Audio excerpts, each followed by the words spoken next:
दोस्तों नमस्कार। आपकी सफलता ही मेरा मिशन है। ज्ञानकोश एजुकेशन पॉइंट पर आपका अभिनंदन है। दोस्तों इस समय कुछ लंबे अंतराल के बाद हम वीडियो दोबारा कंटिन्यू अपलोड कर रहे हैं, क्योंकि बीच में कुछ व्यक्तिगत समस्याएं थी, जिसकी वजह से लंबे अंतराल के बाद आपको वीडियो मिल रहा था। और वैसे बीच बीच में कोई एग्ज़ाम भी नहीं था, तो इसलिए हम भी अगर कहा जाए तो थोड़ा सा उदासीन हो गए थे। लेकिन अब जो है कि आपको कंटिन्यू वीडियो मिलेगा। इसके पहले आपको कहानी का एक वीडियो जरूर मिला होगा, कहानी के विकास से संबंधित। कहानी, हिंदी कहानी का विकास कब से हुआ, भारतीय युग के बारे में आप पढ़ चुके हो। हिंदी कहानी का क्या स्थिति रहा है, कब से उसका विकास हुआ है और कौन कौन सी महत्वपूर्ण कहानियाँ हैं। आज हम लोग उसी सिलसिले में कहानी के विकास से संबंधित प्रेमचंद युग के संबंध में पढ़ेंगे। प्रेमचंद के बारे में पढ़ेंगे, या हम लोग गुलेरी जी की कहानी के बारे में पढ़ेंगे। फिर उसके बाद से हम लोग और भी आगे के जो विद्वान हैं, जयशंकर प्रसाद की कहानी के बारे में पढ़ेंगे। यानी काफ़ी अच्छा यह आपके लिए होगा। और यहाँ से एक प्रश्न जरूर देखने के लिए परीक्षाओं में मिलता है, चाहे टीजीटी हो, पीजीटी हो, बिहार टीजीटी पीजीटी हो, राजस्थान टीजीटी पीजीटी हो, उत्तराखंड टीजीटी पीजीटी हो, उत्तर प्रदेश टीजीटी पीजीटी हो, किसी प्रदेश के लिए यहाँ से एक प्रश्न जरूर बनता है। तो अब हम सिलसिलेवार कहानी के विकास का क्रम शुरू किए हैं और अंतिम समय मतलब अद्यतन कहानी तक हम लोग चलेंगे। चलिए, आपका समय बहुत महत्वपूर्ण है, इसलिए सीधे हम लोग आते हैं टॉपिक पर। प्रेमचंद के बारे में जहाँ तक अगर बात किया जाए, तो प्रेमचंद का मूल नाम नवाब राय था, आप सब जानते हैं। और नवाब राय की प्रथम कहानी इसके दुनिया व हुब्बे वतन शीर्षक से अप्रैल 1908 में जमाना नामक पत्र में प्रकाशित हुआ था। ठीक है ना। थोड़ा सा टूल्स को और पतला कर लिया जाए। हाँ ठीक है, कलर भी चेंज कर लिया जाए। ठीक। तो इस तरह से आपका ये इसको जानना जरूरी है कि नवाब राय की प्रथम कहानी क्या है। तो नवाब राय की प्रथम कहानी इश्क दुनिया या हुब्बे वतन के नाम से है। और कब प्रकाशित हुआ था, तो आपका 1908 में प्रकाशित हुआ था। कहाँ प्रकाशित हुआ था, जमाना नामक पत्र में प्रकाशित हुआ था। अगला तथ्य हम लोग देखते हैं। नवाब राय की प्रथम कहानी सोजे वतन, जो 1908 में जमाना प्रेस कानपुर में प्रकाशित हुआ था। ठीक है ना। आगे देखिए, सोजे वतन में 5 कहानियाँ संकलित हैं। क्योंकि इनकी पहली कहानी समझ लीजिएगा, ये प्रथम कहानी और प्रथम कहानी संग्रह दोनों का आशय आपको समझना होगा। ठीक है ना। ये प्रथम कहानी है इसके दुनिया व हुब्बे वतन। ठीक है ना। और ये इनका सोजे वतन कहानी संग्रह है। ठीक है। तो दोनों में अंतर है, हालांकि दोनों 1908 में ही प्रकाशित हुआ था और जमाना प्रेस में ही प्रकाशित हुआ था। ठीक है ना। अब आइए हम लोग देखते हैं सोजे वतन में जो 5 कहानियाँ संकलित हैं, या यहाँ से बहुत महत्वपूर्ण प्रश्न आपको बन सकता है। यहाँ तक कि नेट जीआरएफ में भी इस तरह से प्रश्न पूछा जा सकता है, क्योंकि वहाँ से डीपली क्वेश्चन पूछा जाता है और यहाँ से डीपली क्वेश्चन है यहाँ कि सोजे वतन में कौन कौन सी कहानियाँ संकलित हैं। नाम देकर पूछ सकता है, सीरियल पूछ सकता है, या ये पूछ सकता है इसमें से कौन सी कहानी सोजे वतन में संकलित नहीं है। 3 इसमें से दे देगा और एक अलग से दे देगा। तो देखिए, पहला है इसके दुनिया व हुब्बे वतन, सांसारिक प्रेम और देश प्रेम से संबंधित है ये। ठीक है ना। मैंने ये संबंधित नहीं बल्कि इसका ये अनुवाद है, सांसारिक प्रेम और देश प्रेम। दुनिया का सबसे अनमोल रतन, ये दूसरी कहानी है। यह मेरा वतन तीसरी कहानी है। शेख मखमूर, ये चौथी कहानी है। और सिल ए मातम, जिसका हिंदी होगा शोक का पुरस्कार। तो ये 5 कहानियाँ सोजे वतन में संकलित हैं। ठीक। आगे बढ़िए। सोजे वतन का प्रकाशन, सोजे वतन के प्रकाशन के बाद ब्रिटिश सरकार ने नवाब राय पर सेडिशन का आरोप लगाकर उनके सारे संग्रह को जब्त कर लिया। सोजे वतन उर्दू कहानियों का संग्रह है।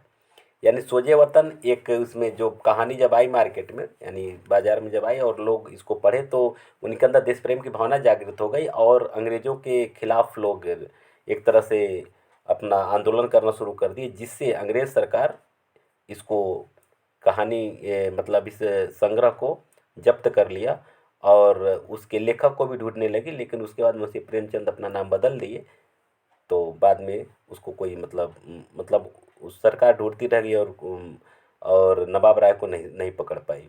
आगे देखिए, प्रेमचंद नाम से उनकी पहली कहानी क्या प्रकाशित हुई थी? बड़े घर की बेटी, जो दिसंबर 1910 में जमाना प्रेस में प्रकाशित हुई थी।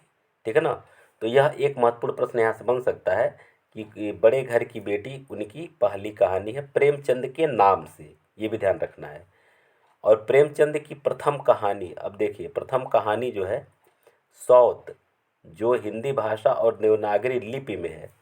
अब ये तो चूँकि उर्दू में भी कहानियाँ लिखते रहे हैं, तो ये हिंदी भाषा और देवनागरी लिपि से संबंधित पूछा जाता है। हिंदी भाषा देवनागरी लिपि में उनकी पहली कहानी क्या? तो सौत है, जो 1915 में सरस्वती पत्रिका में प्रकाशित हुई थी। तो ये हर एक तथ्यों को आपको जानना जरूरी है। कुछ आलोचक प्रेमचंद के पंच परमेश्वर, जो 1916 में प्रकाशित हुई थी, इनकी प्रथम कहानी मानते हैं और अंतिम कहानी कफन को मानते हैं। कुछ आलोचक प्रेमचंद को पहली कहानी मानते हैं। तो इस तरह से आपको इन सब तथ्यों को जानना होगा। प्रेमचंद के जो प्रमुख कहानी संग्रह उसको देख लिया जाए। सप्त सरोज, ये 1917 का है, सीरियल से बिल्कुल सनवाइज हम आपको बता दे रहे हैं। नवनिधि, नेट JRF में इस तरह के प्रश्न देखने के लिए मिल सकता है, 1917 में है। प्रेम पूर्णिमा 1918 में है। प्रेम पचीसी 1923 में। प्रेम प्रसून 1924 में। प्रेम द्वादशी 1926 में। आगे बढ़िए, प्रेम द्वादशी तक हो गया। अब आगे देखिए, प्रेम प्रतिमा 1926, प्रेम प्रतिज्ञ 1929, प्रेम चतुर्थी 1929, प्रेम कुंज 1930, सप्तसुमन 1930, कफन 1936। तो इस तरह से इनकी मुख्य कहानियां हैं। कफन अक्सर पूछा जाता है, सन भी इसको आप याद रखिए, अक्सर पूछा जाता है कि कफन किस सन में लिखी गई कहानी है। तो देखिए, प्रेमचंद ने लगभग 300 कहानियां लिखी हैं, जो अब मानसरोवर शीर्षक से 8 भागों में प्रकाशित है। यानी ये प्रश्न पूछा जा सकता है कि प्रेमचंद की 300 कहानियां किस रूप में प्रकाशित हुई हैं? तो मानसरोवर 8 भाग में प्रकाशित हुई हैं। प्रेमचंद ने लिखा है कि सबसे उत्तम कहानी वह होती है जिसका आधार किसी मनोवैज्ञानिक सत्य पर होता हो। यह एक तथ्य यानी उनका कथन है, और इस आधार पर लिखा भी जा सकता है। ठीक है ना? ये पूछा भी जा सकता है उनका कथन। प्रेमचंद की को कहानी का सम्राट कहा जाता है, और प्रेमचंद की प्रसिद्ध कहानियां काल क्रमानुसार इस प्रकार से हैं, जो देखिए सन के अनुसार आप इसको याद करिए, पूछा जा सकता है सन। नमक का दारोगा 1913 का है। सज्जनता का दंड 1916 का है। ईश्वरीय न्याय 1917, दुर्गा का मंदिर 1917, बूढ़ी काकी 1920, शांति 1921। आगे बढ़िए, सवा सेर गेहूँ 1924, शतरंज के खिलाड़ी 1924, मुक्ति मार्ग 1924, मुक्ति धन 1924, सौभाग्य के कोड़े 1924, दो सखियाँ 1928। ठीक है ना? आगे बढ़िए, अलग्योझा क्या है? अलग्योझा 1929। ठीक, पूस की रात 1930, समर यात्रा 1930। पूस की रात महत्वपूर्ण है, इसको ध्यान दीजिएगा। पूस की रात पूछा जा सकता है, पूछा जाने वाला है, ये दिख रहा है, पूछा जा सकता है। ठीक है ना? चलिए आगे बढ़ते हैं। पत्नी से पति 1930, सदगत 1930, दो बैलों की कथा 1930, होली का उपहार 1931, ठाकुर का कुआं 1932, ये बहुत इंपॉर्टेंट था, ठाकुर का कुआं पूछा भी जा सकता है। और ईदगाह भी याद रखिएगा 1933। ठीक है ना? आगे बढ़िए, नशा 1934, नशा 1934, बड़े भाई साहब 1934, और कफन 1936। तो ये मुंशी प्रेमचंद से संबंधित अगर कहानी पूछता है, कहानी से संबंधित कोई प्रश्न अगर बनता है, तो मुझे लग रहा है कि इससे बाहर नहीं जाना चाहिए, ठीक है ना। ये काफ़ी, यहाँ सारे तथ्यों को आप जान चुके हैं। इसके बाद आइए चंद्रशेखर शर्मा गुलेरी के बारे में जान लिया जाए। चंद्रशेखर शर्मा गुलेरी, इनकी 3 ही कहानियाँ हैं। ये अब तक अपने जीवन में 3 ही कहानियाँ लिखे हैं, लेकिन इन 3 कहानियों से यह प्रेमचंद के समय के महत्वपूर्ण कहानीकार के रूप में जाने जाते हैं। और डॉक्टर गोपाल राय ने इनके कहानियों का कालक्रम इस प्रकार से दिया है। सुखमय जीवन, पहला कहानी क्या है? सुखमय जीवन, जो कब का है?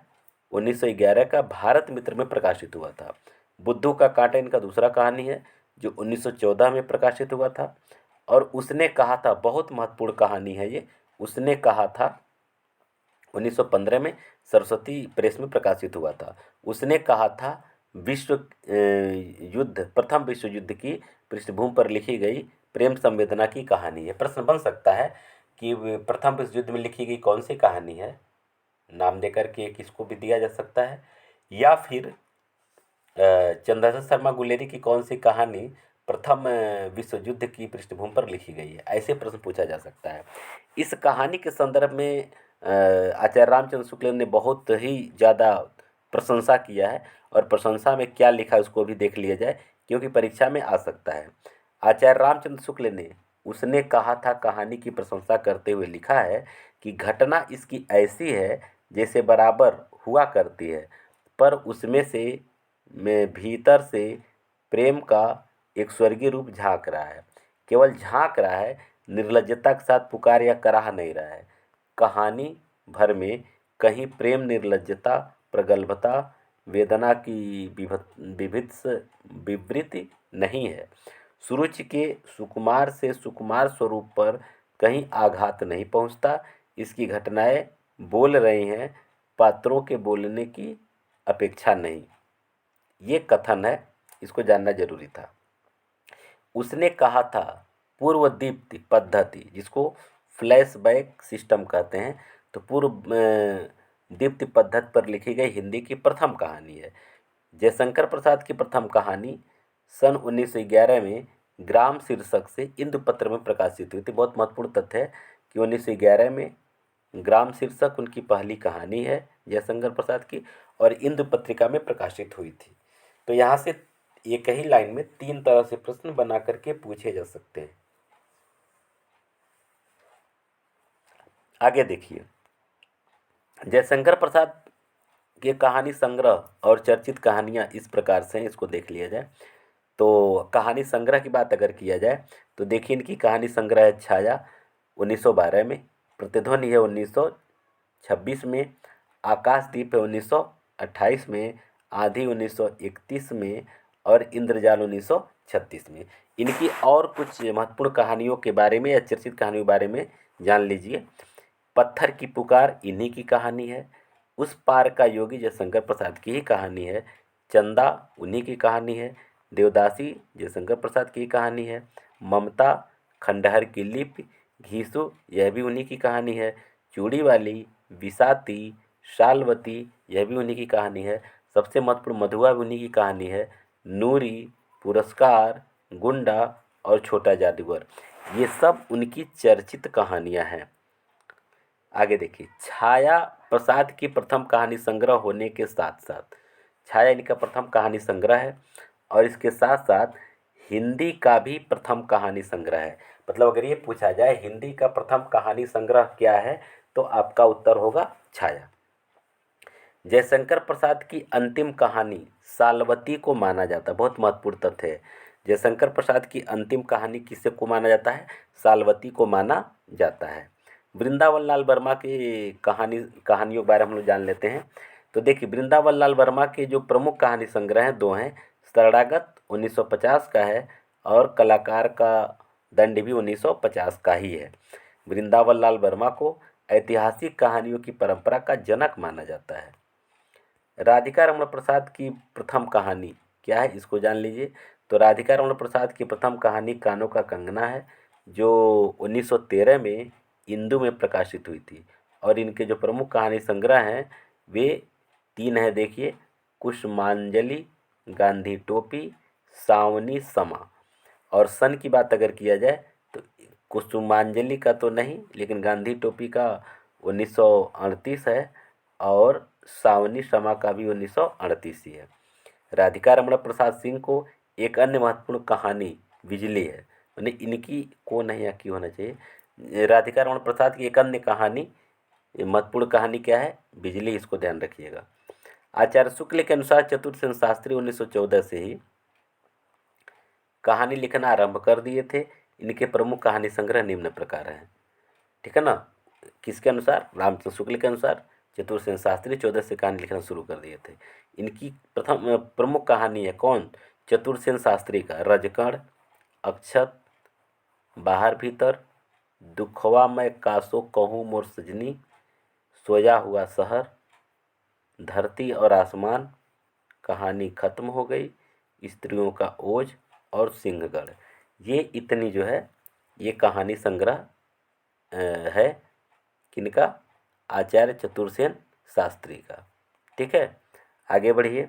चतुर्सेन शास्त्री की जो चर्चित कहानियाँ हैं इसको देख लिया जाए। इनकी चर्चित कहानियाँ क्या हैं? तो देखिए, इनकी चर्चित कहानियाँ हैं अम्बपालिका, प्रबुद्ध, भिक्षुराज, बाबरचिन, हल्दी घाटी में और बाणबधू। ये इतनी इनकी जो चर्चित कहानियाँ हैं।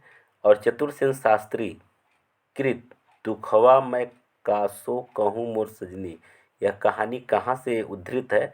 तो बंगला कथाकार हरिसाधन मुखोपाध्याय की बंगला कहानी है, इसका नाम है सिलेस्मा बेगम का रूपांतर माना जाता है। मतलब ये दुखवा कासू कहूँ मोर सजनी जो है यह सिलेस्मा बेगम का रूपांतर माना जाता है। तो दोस्तों, इस तरह से आज इतना ही। फिर अब हम लोग अगले वीडियो में इसी से आगे के श्रृंखला के बारे में अध्ययन करेंगे।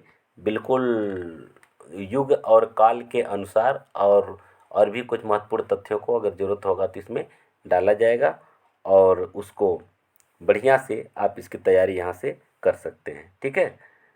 चलिए, आप सबको बहुत बहुत धन्यवाद। अब तक आप हमारे साथ बने रहे, इसका मतलब आप काफ़ी कुछ करना चाहते हैं अपने जीवन में। इसलिए चैनल को, अगर आगे की कहानियों को, वीडियो को या अन्य पुराने वीडियो को पढ़ना और देखना चाहते हैं, टेलीग्राम चैनल को भी ज्वाइन कर लीजिए, क्योंकि वहाँ सारा कुछ अपलोड कर दिया जाता है और बहुत सारी चीज़ों का प्रश्नोत्तर भी वहाँ पहले कराया जाता था, अब भी शुरू कर रहे हैं उसको। तो ये सब सारी चीज़ें हैं, और आप इसको चैनल को लाइक और सब्सक्राइब अवश्य कर दीजिए, ठीक है ना। आप सबको बहुत बहुत धन्यवाद।